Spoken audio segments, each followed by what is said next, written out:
My name is James Mugo. I am a director, an editor, and a first AD, and an upcoming farmer maybe in the near future. This was the first feeling that I had when I got the script.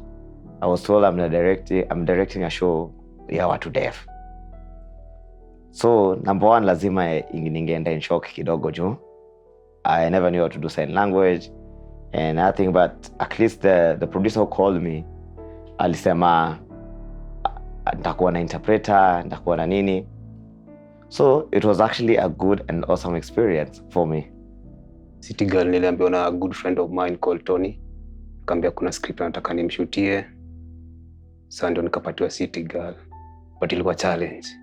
Si challenge sana juu before nimework na our brothers and sisters who are able differently. So nikaona ikiwa juu challenge, any good story lazima ikuwe challenge. That's why nilikubali kuichapa. Great friends of mine.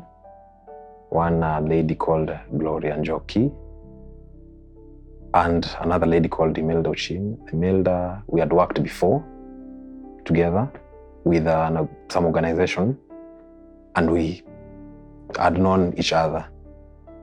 And Gloria, we had known each other through the deaf networks, because you see the deaf community is quite compact. So your network is probably my network.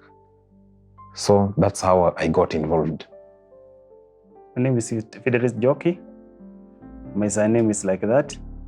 Where do I work? I work at Sign TV as a host and also an interpreter.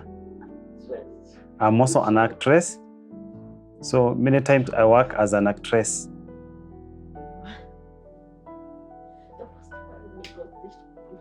The first time I got this opportunity, I didn't believe the deaf could do it possibly.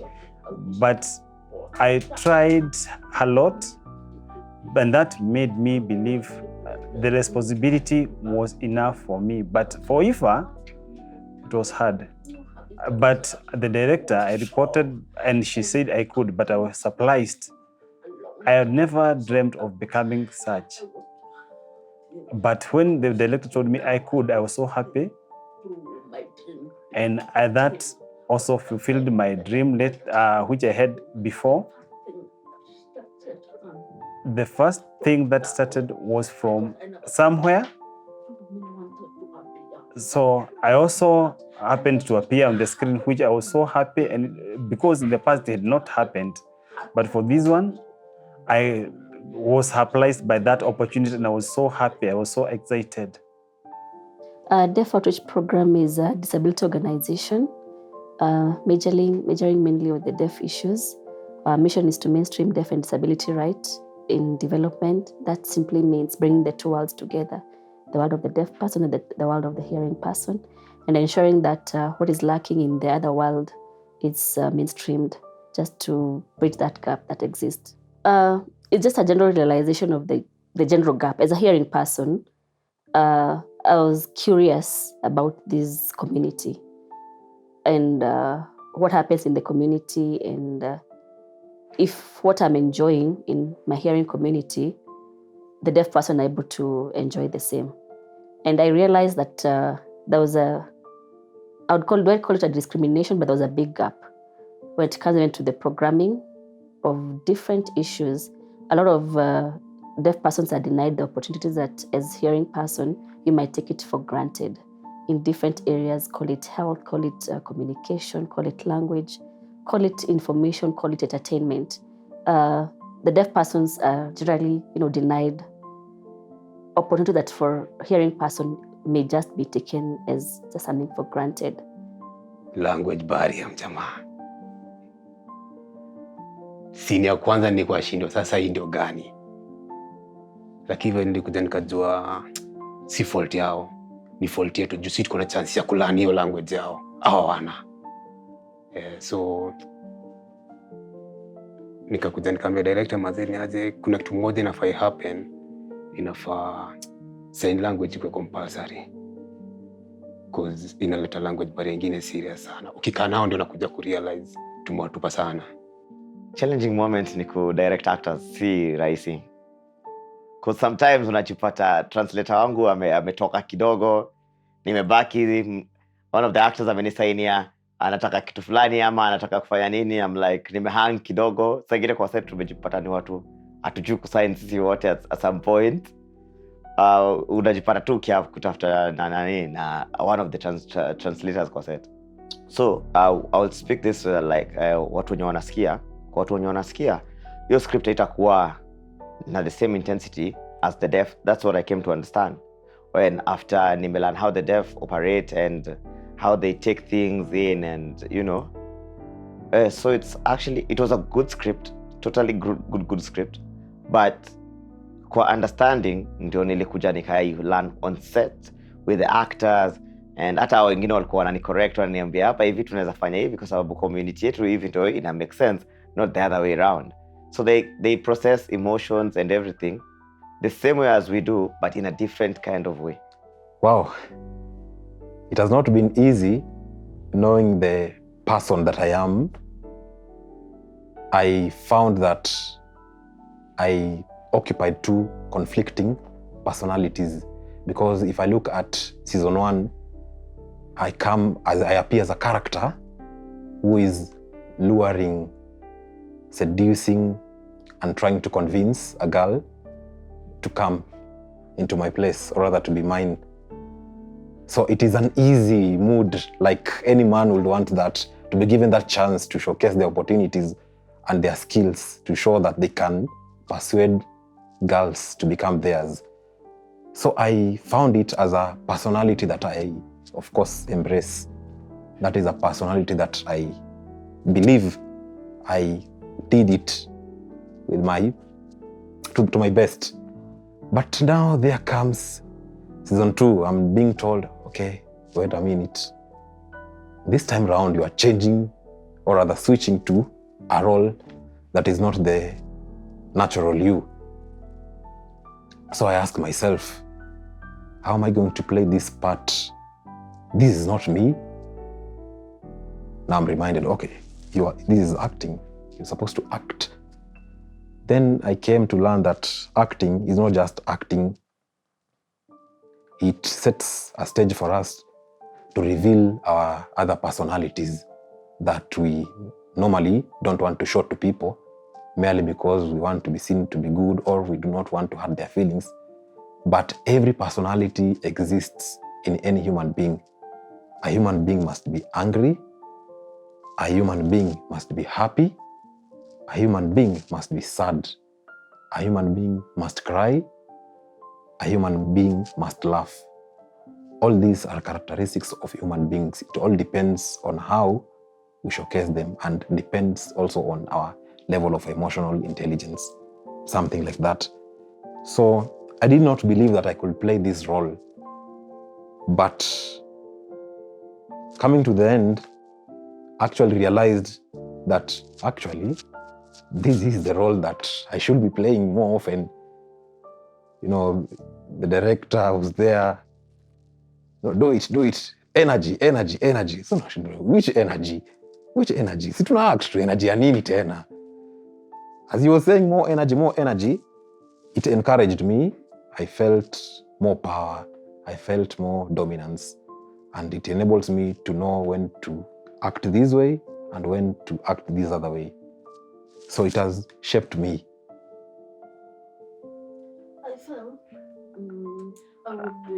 I felt I was acting as effort, because that's what we could go through as deaf people. Some people don't understand. The person with disability, they have the same feeling as the people who are out there, the normal people. It was wonderful to act as the type. This is what people miss, meaning they think they don't have feelings. So I believe through this video to teach people to understand people with disability, they have emotions, they have feelings, they have struggles, ordinary people have.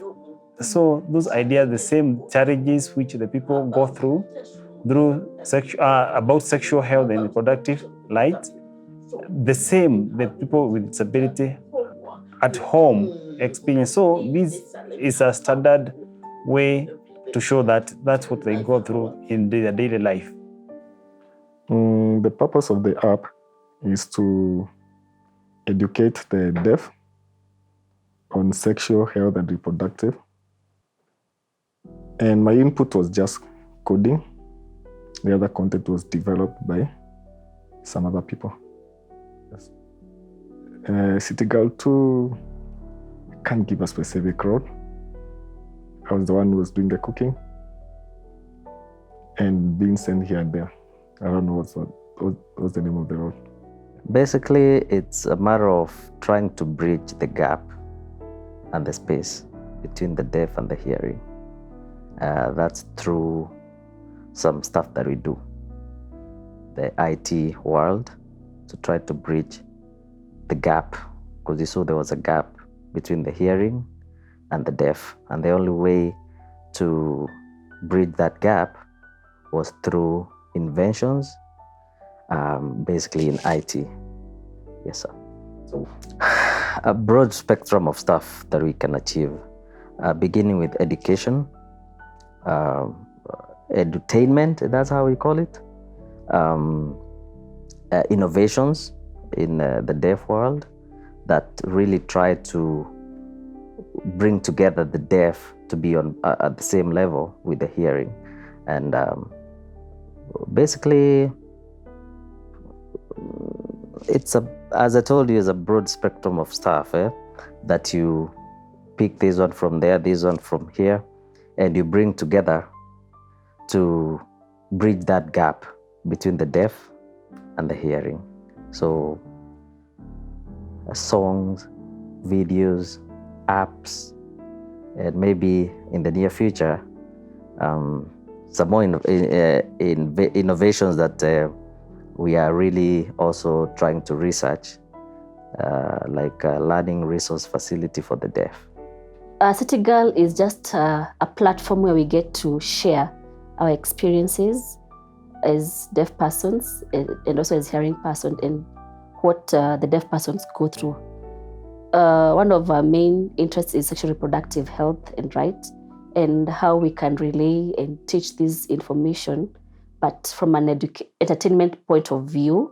So when you go to our app, is more like educative classroom setup. When it comes to City Girl, it's presented but in an entertainment format. One major thing that the deaf person go through is they're majorly blocked in the entertainment industry and in the media industry. So what City Girl is doing is just to bring a different light, portraying, experiences and the life of the deaf persons, but in the media space. But not from a point of pittiness, but from a point of just life experiences. What you go through as a hearing person, as a hearing girl, as a hearing woman is quite the same as what the deaf person will go through. But because of the different vulnerabilities, you find that the deaf person, the deaf girl and the deaf woman are more vulnerable to different issues when it comes to social reproductive issues like gender-based violence. Some might have gone through rape. What do I do in case it happens to me? How do I navigate different issues of life? So you'll find in City Girl, in each season, there are specific lessons that are in it. In season 1, we majorly focused on love and relationship. We also focused on just life transition. It's more of like this village girl coming to town and how do you navigate life, in different seasons of life. And in season 2, we are looking at the gender-based violence that the deaf girls go through. We are looking at issues of pregnancy. We are looking at issues of family planning and to contraceptive, and just trying to relay that, because that's our experiences as women. So how do you make the right choices? How when you're encountered by different, issues in life and as you're going through different stages of life. What I liked most about my character was the fact that, I had 2 girls. It was fun for me. That is a character that was just fun. But of course, another part that I liked about the character, if I try to look at it deeply, it gives me power. Of course, any person wants power. But at the same time, it shows me that power is not just power. Power has responsibilities. There comes a time when you have to sort this and you have to sort that. It is not free will. So nothing is absolute in this world. Even the most comfortable person has some worries, because here comes Eric. He has the money, he can have as more women as he wants. But there comes a time when now he loses the 2 women that he held dear in his life. So like he loses everything. So that is something that I held dear. And that is something that I learned. Well, in City Girl 1 and City Girl 2, I acted as one of the lead consultants in sign language, and at the same time as one of the pillars. In both, I played a role. In the City Girl 1, I played a role as a waiter. In City Girl 2, I also played a role as the shopkeeper. Yeah. One way is that sign language and the language for the voiced language, there is a way, the way the message is delivered is not similar. You may give an information in the voice, but when you give it exactly the same in sign language, it might not sync.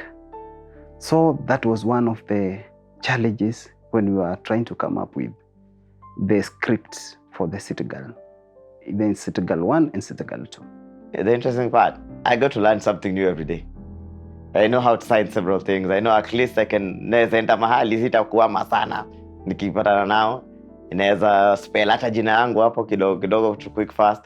But the experience for me was so awesome because you get to learn something new quite each and every new day. And I got to understand the deaf community more and deeper than what people think and perceive they are. Most exciting scene. Oh, the scene where they go to do the pregnancy test. That one was a good one for me. I liked the movement and I like shooting it because it was a little bit of a challenge and it took a little bit more time than we expected. But I think that for me, that one was working, and the fight scenes. Those were good too. Kulikuwa na fight scene. Najua masista yetu venye hao ni masista yetu. Wamekuja mademo 3 wanachapa mjamaa. Ilikuwa noma. Fight scene ilikuwa noma. I have something to share through. Challenges will always be there, but you know the solution is what? The attitude of the people. Because the team which met and were filming, I felt wow about them. The first time to meet the world, the deaf, and their attitude maybe was negative, but they realized we had the ability. Also, we encouraged them, we motivated them, and each day they would come, they would show some changes. So it's the same with the world. It will give you opportunities. So those possibilities, see those possibilities, and I believe our world will be the best. For us, it has been a learning process. I would say in each of our production, we have been growing and learning throughout the journey. We're not in the space of media and production. Personally, I'm more in the development space and community development. So when it comes to issues of production, cameras, the crew, what is needed on set, how do you manage casts, for us it has been a great, and I would call it a great learning experience. And when it comes to budgeting and what needs to be there for you to do a smooth production, specifically I would want to thank the crew that we have been with, literally for this time, because they have shouldered a lot of our weaknesses as individuals, because we are coming into this space and we have a story, and it's a great story, but we don't know how to execute this great story. So relying on the strength of the crew members and the crew realizing that, okay, these people might be weak in this area, So it's shouldering that extra. It's the extra mile that you have gone through as a team to make it easier for us. But one thing that I would request is, more funding, going to the right spaces and the right thing, and for smooth production. As an organization, we hope to grow in this space of production. We hope to do a next season. We hope to have an additional production of detailing, the lessons within season 1 and season 2 in depth. Within the film is more like it's a short perspective, but now a lengthy discussion of these issues that are within the film at a depth, a deeper level with the audience that we are producing the film for. So that's more of the parting shot and the next action that we're looking at.